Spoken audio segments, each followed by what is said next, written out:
I'm so excited to serve with this amazing group of leaders that have been compiled and have created our next board. It's really nice to be here with you tonight. I have to say to my daughter Emma, who is watching and is in the middle of exams, I love you, and I'm sorry you aren't here with us.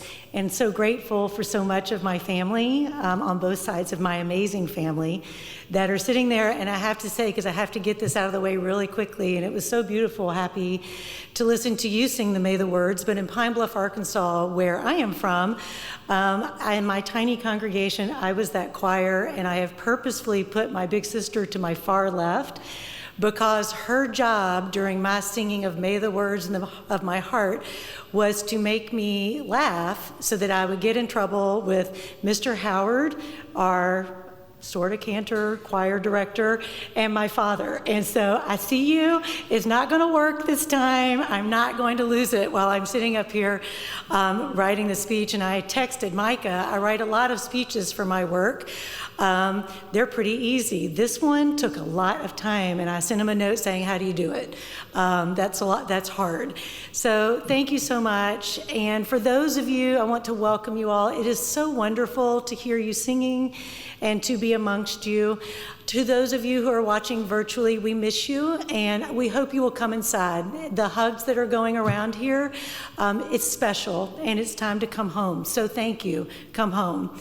I am so deeply moved to be here at this moment and to see us together. People have come from long and far to join us as part of this celebration.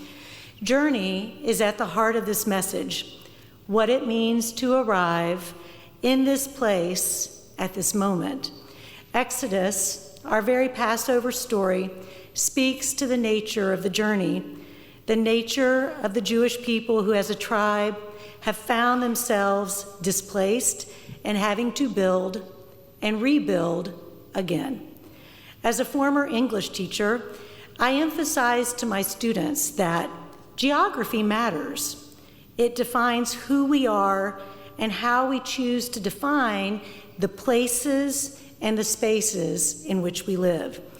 As you look at your program at the front, you see Hinenu, here I am. But you also see Hinenu, here we are. Consider how geography speaks to the very nature of the word here. I wanted to share how I arrived here, my journey to a new home, my hope to blend how my diverse geographies shaped who I was, who I am, and who I could become. It begins with a very finite connection between two places, Pine Bluff, Arkansas, and Memphis, Tennessee. And because of this season which we are in, I can't help but connect it to the Passover story and our engagement with the phrase, Hinenu, a phrase that has allowed me to be in this very moment. Had Kenneth Baim of Pine Bluff, Arkansas, not traveled to Memphis to court his bride, Annette Applebaum, Hinenu, it would have been enough. Had Annette not decided to partner with my father to bring Memphis to Pine Bluff and build with him a Jewish life and raise 3 daughters to commit themselves to caring for that community, Hinenu, it would have been enough. Had NJBs, nice Jewish boys, not populated the Temple Israel youth group as a magnet to draw me back to Memphis for Pi Tall Pi dances and Mefti events, Hinenu, it would have been enough. Had the Jacobs Camp not been created to bring youth together, Hinenu, it would have been enough. And had these nice Jewish boys not convinced me to go to Jacobs Camp and that it was the place to be, Hinenu, it would have been enough. And had the assistant director of the Jacobs Camp, Leigh Mansberg, not hired Leigh Baim as the athletic and aerobics instructor for the... Oh, I was very Jane Fonda, or Jane Fonda wannabe, I should say. Aerobics instructor for the Jacobs Camp, Hinenu, it would have been enough. And had Danny not married Lee, and had they not made a life in Memphis to raise their family, Hinenu, it would have been enough. I could continue these Hinenus in ad nauseum. For those of you who knew me as an English teacher in the room, I can beat a metaphor to death.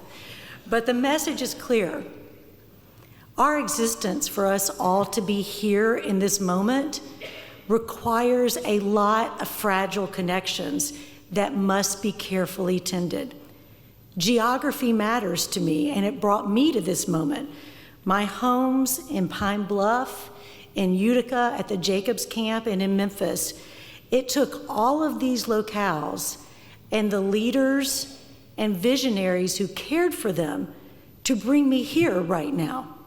It explains why my husband and I work so hard to protect all three worlds, and they make me question how many more connections must be made so that others feel brought in and connected. This story can't be about me, though. It must be about the we. My father, who I'm so grateful to have here with us tonight, has always emphasized the power of pronouns with me. Baby, you can't grow with I, he says. It has to be we. We have just finished our observance of Passover, but we can't forget about the four children. At the heart of their Seder questions, they emphasize that all are welcome at our Seder and that we should strive to embrace all learners, to open the story of Passover so that it's available to everyone. Shouldn't this be true of our congregational life as well? What if the four children were asking about their own sense of belonging at Temple Israel? What would the wise child ask? What would the thoughtless child ask?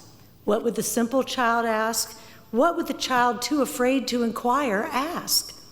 These questions matter if we truly want to lean into our congregational growth together, if we want to explore Hinenu, here we are. I am pleased to share that the Board of Trustees of Temple has decided to launch a strategic plan that will invite you in to share your Dayenu moments, that what brought you here, to explore that, and what we all need to be back here together again. This work will be led by board members Mark Levine and Bruce Landau. I am so grateful for their commitment to guiding this journey for us. It will be a comprehensive process to make sure that we are all aligned on our mission and vision, from the Barbara K. Littman Early Learning Center, to our seniors, to our sisterhood, to our brotherhood, to the youth in our Wendy and Avram Fogelman Religious School, and to a future leadership pipeline that we must develop for the health of this congregation. Get your questions ready. Be not afraid to inquire as we grow together to return to this place, to engage with one another, to grow and support together this place that we all call home. This work will take all of us stepping inside and stepping up to serve this congregation. For all of us, we bring so much of what we lost into this room. For me, the generation before us modeled the leadership this strategic plan will require. Annette Applebaum Baim, Roy Mansberg are closely personal to me, but we are all feeling the wrenching pain of the last several years and the loss that we have realized. We keep them with us by protecting this place and the legacy they entrusted us to protect. I am honored tonight to wear Roy Mansberg's Silver Shofar Award. The Silver Shofar is a gift from my mother-in-law, Barbara. Roy of blessed memory received this. It is the highest honor a Jewish scout leader can receive. So I brought it into this journey with me. We should all channel our inner scout. Like the shofar, it is our call for us to participate. To create the path forward we wish to see, we must never forget where we came from and how we were able to reach this moment of looking forward. I want to take a moment to very personally thank Mark Fogelman and Laurie Meskin for their steadfast leadership. These last 2 years, they've pressed us all in different areas of our personal and professional lives. They have also had incredible demands upon our lay leadership, and the path forward has not always been clear. Laurie and Mark always answered the call. They work tirelessly and graciously to protect the future of this congregation. I wanted to personally give them a gift, a piece of my geography that connects Pine Bluff to Memphis. For each of them, I had Pine Bluff artist James Hayes, a personal friend, create a kiddish cup from his black glass blowing factory. I chose glass intentionally. We seek to see the future, but it's always a little cloudy. We have to look hard and be willing to see a different path forward.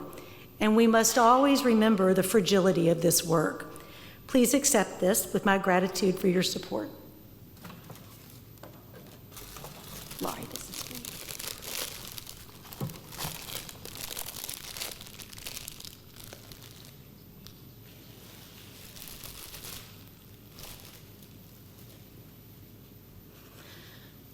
This work and this future is not created without the incredible leadership of this congregation, both lay and clergy. Stacy Canales and the staff of Temple have worked around the clock to make this congregational home safe for us and to make sure that we're ready for what's next. Creating a world where virtual, in-person, and multiple schools can run is no small feat during a pandemic. Every day they awaken ready to serve and create a world for our clergy to meet our needs. As we say goodbye to Rabbi Wollner and Rabbi Simons over the next few weeks as they launch onto their next journey, we are grateful for what they have done and served this congregation and know they will bring tremendous gifts to your new home in California. As Rabbi Greenstein would say, let us grow from strength to strength. It was my favorite way that he would sign letters. As we lean into the future, we are grateful for the strength that Rabbi Greenstein has shown in the leadership of our clergy team, translating the magic of Temple Israel into the virtual world through our incredible music with Happy and Carly and meaningful worship, keeping innovation in the center and at the core of how we reach our congregants. And we are so excited for Rabbi Dreyfus and his rabbinate as we continue to explore our worship together. And to the Board of Trustees, you will be called on as never before as we embrace the present. I am grateful that you all said yes, and I am not afraid to ask. And most importantly, to the congregation, thank you for your support, for conversations throughout the community, on walks, and wherever I find you. I love listening to what you're feeling, what your needs, and what your hopes are. Hinenu, here we are for one another. People often ask me, how will you do it all? I am the luckiest to be surrounded by a family who believes in this work. At the head of this enormous Baim Mansberg clan, though, is Danny, my greatest support and love. I stole his blue jeans at the Jacobs camp when I was 14 years old. Who knew that just a few years later our stories would intertwine to create this beautiful journey with our daughters, Rami and Emma, and their partners. This life has been created by the support of the incredible communities that have always been here for us. Miriam, Moses' sister, was packing to leave and run from Egypt.